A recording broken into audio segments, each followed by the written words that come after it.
Houthi के कब्जे से छूटा है इजरायली जहाज। जी हां, अमेरिकी नौसेना ने हमला कर इस जहाज को छुड़ाया है। ये बड़ी खबर इस वक्त सामने आ रही है क्योंकि समंदर में लगातार हूती विद्रोही एक्टिव नजर आ रहे हैं। इजरायली जो मालवाहक जहाज हैं वो हूती विद्रोहियों के निशाने पर हैं और अब जानकारी मिल रही है कि एक इजरायली जहाज को अमेरिकी नौसेना ने हमला कर हूती विद्रोहियों के कब्जे से छुड़ा लिया है।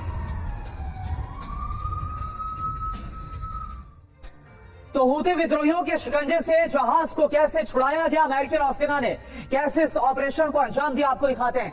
हूती के शिकंजे से जहाज छूटा है, क्या पूरी खबर है? अमेरिकी नौसेना ने छुड़ाया है इजरायली जहाज जिसको हाईजैक किया गया था हूती विद्रोहियों की तरफ से।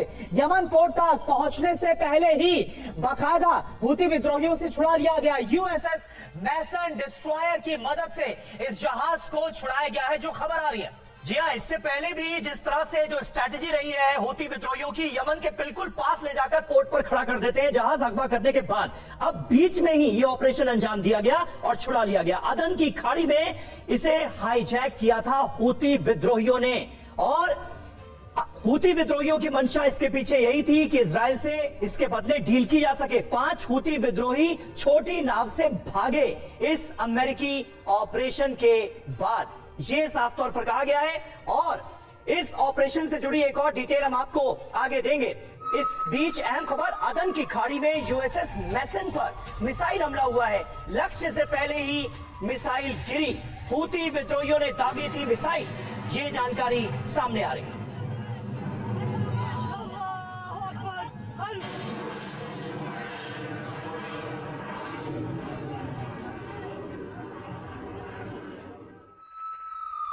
और देखिए, लाल सागर से एक और बड़ी खबर। लाल सागर में इजरायल के एक और मालवाहक जहाज पर कब्जा करने की खबर भी सामने आई है। हूती विद्रोहियों ने इजरायली जहाज पर कब्जा किया है। अभी तक इजरायल के 3 कार्गो शिप पर कब्जा किया है और उनमें से एक जहाज को छुड़ाने का दावा किया जा रहा है। अमेरिकी नौसेना ने एक जहाज को छुड़ा लिया है, लेकिन अभी तक खबर है कि कुल मिलाकर 3 इजरायली कार्गो शिप है जिस पर हूती विद्रोहियों ने कब्जा किया।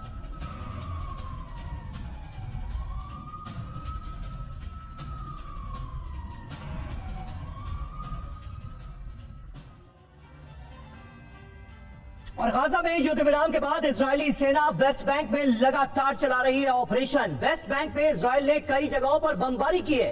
इस बीच लाल सागर में हूतियों ने इजरायल की मुश्किलें बढ़ा दी हैं। हूती विद्रोही यहां पर एक्टिव नजर आ रहे हैं। हूती विद्रोहियों ने एक और इजरायली जहाज को किया है अगवा। हूती विद्रोहियों ने लाल सागर में इजरायल के जहाजों को नष्ट करने की बजाय उन्हें हाईजैक करने की प्लानिंग की है, ऐसा साफ तौर पर नजर आता है। बिल्कुल, और देखिए, इस बार हूती विद्रोहियों ने इजरायली कारोबारी के जहाज को हाईजैक किया है, जो खबर आ रही है। एक हफ्ते में हूती विद्रोहियों ने इजरायल के कुल मिलाकर 3 कार्गो शिप हैं जिनको टारगेट पर लिया, अगवा किया। अगवा जहाज इजरायल के सबसे अमीर कारोबारी इयाल ऑफर की कंपनी ज़ोडियक मैरीटाइम का जहाज बताया जा रहा है।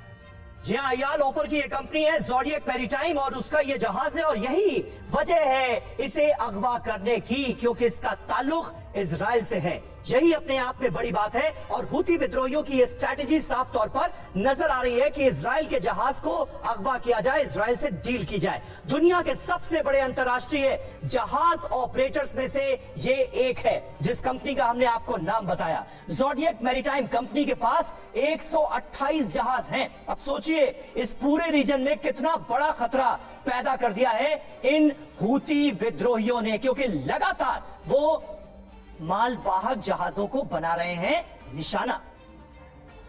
और चलिए अब आपको यह बताते हैं कि हूती विद्रोहियों ने आखिर कब जहाज को अगवा किया। तो ये 3 तारीख इस वक्त आपके सामने जो 3 कार्गो शिप्स किए गए। सबसे पहले 19 नवंबर को हूती विद्रोहियों ने लाल सागर में तुर्की से भारत आ रहे गैलेक्सी लीडर जहाज को अगवा किया, जिस पर चालक दल समेत 25 लोग सवार थे। विद्रोहियों ने सभी को अगवा किया और इसके बाद हूती विद्रोहियों ने 25 नवंबर को इजरायली मालवाहक जहाज पर ड्रोन से हमला किया। अमेरिका ने दावा किया कि इस हमले के पीछे ईरान का हाथ है। और फिर 26 नवंबर यानी कल इजरायली कारोबारी इयाल ऑफर की कंपनी ज़ोडियक मैरीटाइम के जहाज को हूती विद्रोहियों ने अगवा किया। जी हाँ, एक के बाद एक बैक टू बैक लगातार किडनैपिंग की कोशिश की गई है, हाईजैकिंग की कोशिश की गई है। हूती विद्रोही इसके पीछे हैं। हमारे साथ तिवारी जी मौजूद हैं। तिवारी जी, किस तरह से आप स्ट्रैटेजी क्या नजर आ रही है? हूती विद्रोही देखिए हमास के साथ हैं, हिजबुल्ला और हूती विद्रोही लगातार एक तरह का कवर फायर देने की कोशिश कर रहे हैं हमास को, ये हम जानते हैं। लेकिन जिस तरह से एक के बाद एक मालवाहक जहाजों को इजराइल के निशाना बनाया जा रहा है, ये कितनी बड़ी चिंता का सबब हो सकता है, ना सिर्फ इजराइल बल्कि पूरी दुनिया के लिए, क्योंकि ये बहुत व्यस्त रूट है जहां ये सब कुछ हो रहा है। समीर, देखिए, दो चीजें मैं इसमें बताना चाहता हूँ। पहली बात, ये जो गल्फ ऑफ एडन है जी, इधर से साल में तकरीबन 14,000 जहाज पास करते हैं। दैट मीन्स कि 40 जहाज रोज, अगर एवरेज लिया जाए। लेकिन आपको ये भी याद रखना पड़ेगा कि उस इलाके के लिए अमेरिका ने ऑलरेडी कंबाइंड टास्क फोर्स 153 तैनात कर रखी है, मेरीटाइम टास्क फोर्स, जिसके अब member ITUT means India, Israel और यूनाइटेड अरब एमिरेट्स और USA भी हैं। इसका मतलब कि ऑलरेडी वहां फोर्स की तैनाती है। भारत का भी वहां पर विमान, एक जहाज, जो मैं तैनात नहीं कहूंगा, टास्क फोर्स तैनात है। तो इस इलाके की सुरक्षा कर रखी है, क्योंकि ये इलाका बिल्कुल यमन के साथ है और इसका जो नर्वेस्ट पॉइंट है सिर्फ 40 किलोमीटर है। वहां पर एक प्रॉब्लम आती है जहां पर कि विद्रोही कब्जा करने की कोशिश करते हैं। लेकिन अभी जैसे आपने बताया कि एक जहाज जो पहले कब्जा किया गया था वो छुड़ा लिया गया, तो इतनी टास्क फोर्स वहां मौजूद है कि उस पर एक्शन कर सके, और बहुत ज्यादा खतरा मुझे नहीं लगता कि ये होगा। लेकिन सावधान तो रहना पड़ेगा, क्योंकि अगर डैमेज करें बाद में तो उससे काफी नुकसान हो सकता है। वहां से जितने भी मालवाहक जहाज या आपूर्ति उधर से होती है। बिल्कुल।